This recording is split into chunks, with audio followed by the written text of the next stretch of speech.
There is a technology sitting in your kitchen right now that produces more medicine than 100 supplement capsules.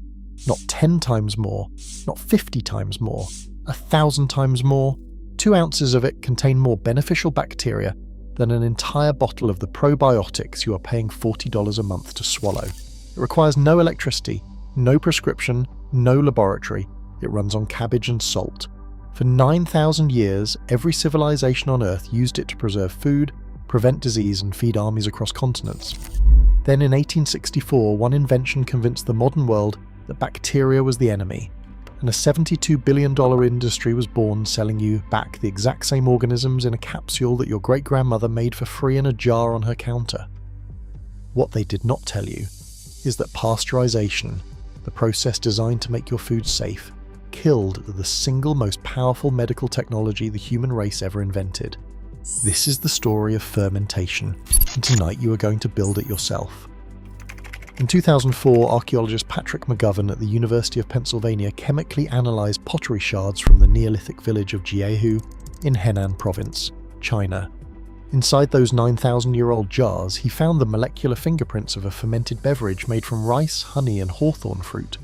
It is the oldest confirmed fermented food in human history. But Jiahu was not an anomaly. By 10,000 BCE, nomadic herders across the subtropics were fermenting the milk of camels, goats, and cattle, not by design but by accident, as naturally occurring bacteria in the warm climate transformed raw milk into something that lasted weeks instead of hours. Fermentation was humanity's first refrigerator, its first pharmacy, and its first act of microbiology, performed 5,000 years before anyone knew what a microbe was. The Romans scaled it. Cato the Elder documented salt-preserved cabbage in 200 BC, and the Emperor Tiberius carried it on military campaigns to protect his soldiers from intestinal disease. Hippocrates prescribed fermented cabbage as a remedy for obesity in the 4th century BCE.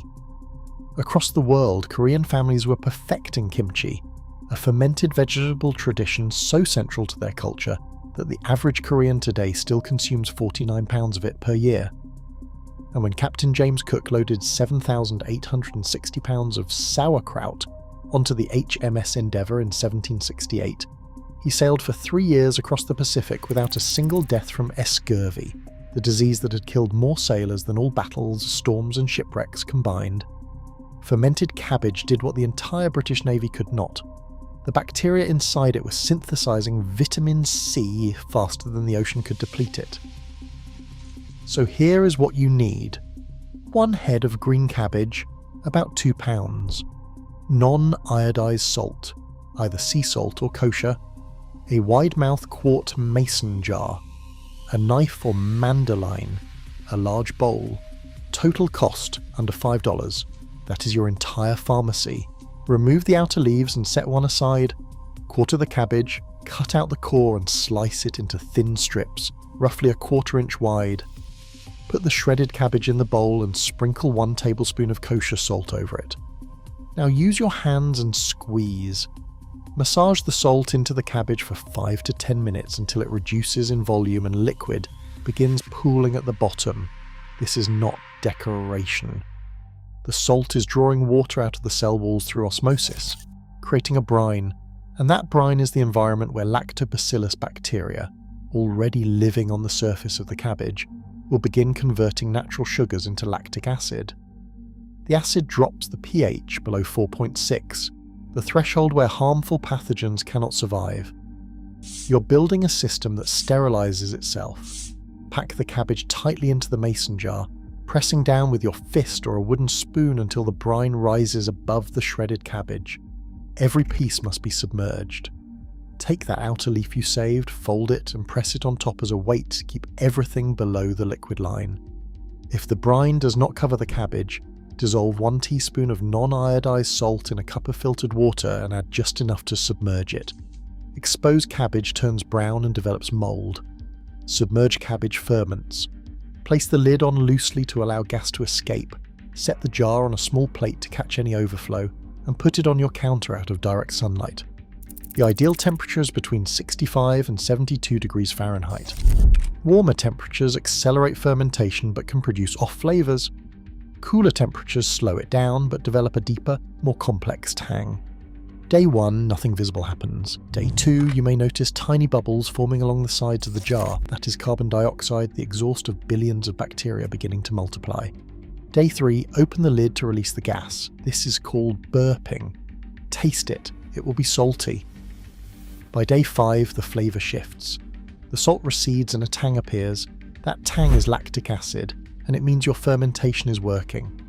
The lactobacillus population is exploding, doubling every few hours, colonising the brine and producing the exact same organisms that supplement companies freeze dry, encapsulate and sell you for $40 to $100 a month. By day 7, you have sauerkraut. Real sauerkraut, unpasteurized, alive, teeming with bacteria. Move it to your refrigerator, where it will keep for 6 months or longer. The cold slows fermentation without killing the culture. You now have a living probiotic source that replenishes itself, costs pennies per serving, and contains bacterial diversity that no single supplement on the market can match. If you want to go further, start your second jar with kimchi. Same principle, different ingredients. Slice Napa cabbage, salt it, let it wilt for 2 hours, then rinse. Mix a paste of Korean red pepper flakes, garlic, ginger, fish sauce, and a teaspoon of sugar.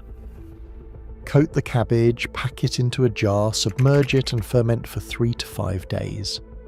Kimchi produces roughly 250 billion organisms per cup, 10 times more than the same volume of sauerkraut. Both cost under $5 per batch. Both last months. Kefir is a drinkable probiotic. Buy kefir grains online for $8 to $15.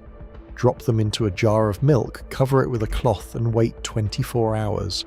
Strain out the grains, drink the kefir, and put the grains into fresh milk. The grains never die. They grow. Within a month you will have more grains than you need, and you can give them away. One purchase produces unlimited kefir for life. Water. Kefir grains do the same thing with sugar water for a dairy-free option, producing roughly 500 billion organisms per cup. Here is your timeline. Week 1, your first jar of sauerkraut is fermenting on the counter. You check it daily. You burp the lid. You watch the bubbles. Week 2, that first batch moves to the fridge and you start a kimchi jar. The rhythm begins to feel natural. Week 3, your kefir grains arrive and you drop them into milk for the first time. 24 hours later, you strain your first glass. It tastes tart and alive and nothing like the supplement capsules you've been swallowing. By month 1, you have 3 active fermentation systems running simultaneously, producing more diverse probiotic bacteria than any supplement regimen on the market, for a combined startup cost of under $30. You stop thinking about it as a project and start thinking about it as a kitchen staple. By month 2, you have extra kefir grains growing faster than you can use them, and you give a jar to a neighbour. Your sauerkraut supply rotates. When one jar runs low, another is already fermenting. By month 3, you stop buying probiotic capsules entirely. That is $40 to $100 a month back in your pocket. By month 6, fermentation is part of your weekly routine, the same way it was part of your ancestors' daily routine for 9,000 years. You have not visited a supplement aisle in half a year. The jar on your counter costs less than a cup of coffee and delivers more living bacteria than any product in that aisle ever could. Now here is the question nobody wants to answer. If a $2 head of cabbage and a tablespoon of salt can produce 1,000 times more probiotic organisms than a $40 supplement bottle, why does the probiotic supplement industry exist at all?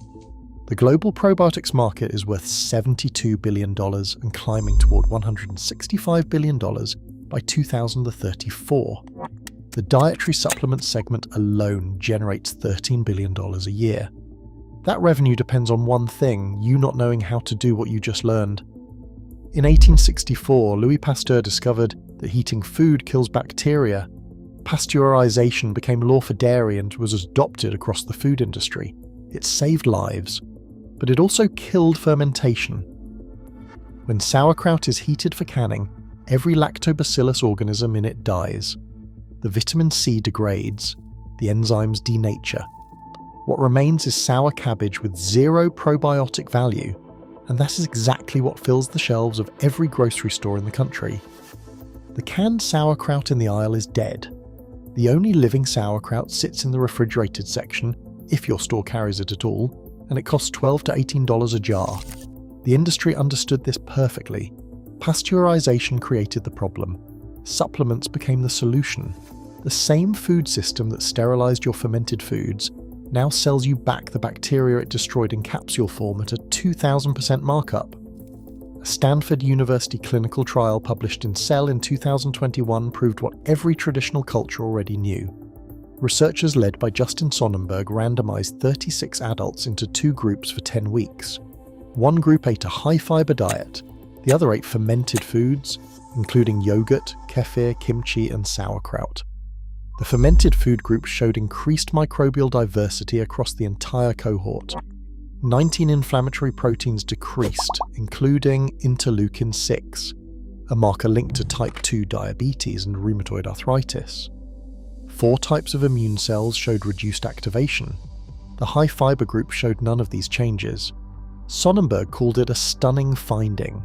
A simple change in diet reproducibly remodeled the microbiota across every participant. Not supplements, food.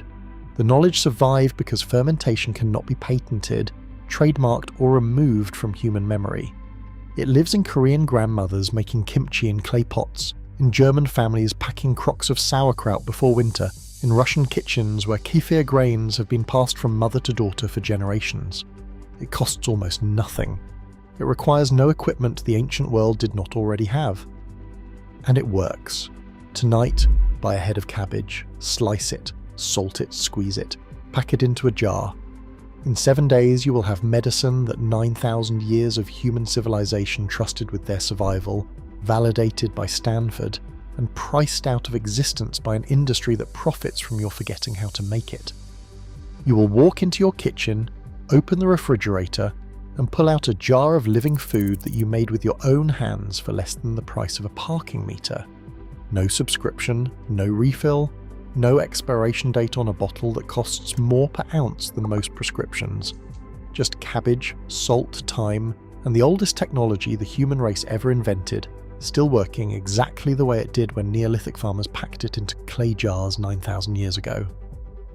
Thanks for watching. Click here to check out another video and make sure to hit subscribe.